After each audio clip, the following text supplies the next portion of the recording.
అమ్మా నాన్న ఇంకెంత టైం తీసుకుంటారు? మనం వెళ్ళేలోపు పార్టీ కూడా అయిపోతుందేమో.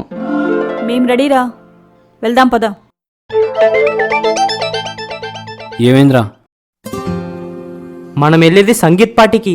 మీ డ్రెస్సులేంటి? ఈ డ్రెస్కి ప్రాబ్లం ఏంటి? ఈ డ్రెస్లో వెళ్తే డ్రెస్ సెన్స్ లేదనుకో నవ్వుతారు. అయినా సంగీత్ లాంటి పార్టీకి ఇట్లాంటి డ్రెస్ ఏంటి?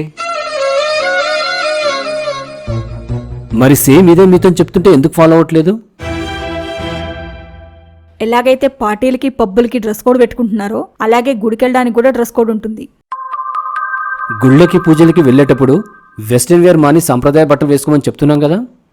మాకు డ్రెస్ సెన్స్తో పాటు అన్ని సెన్స్లు పనిచేస్తున్నాయి. మీ పిల్లలే పెద్దలు చెప్పినవి కొన్ని వినక నాన్ సెన్స్లు న్యూ సెన్స్లు అవుతున్నాయి.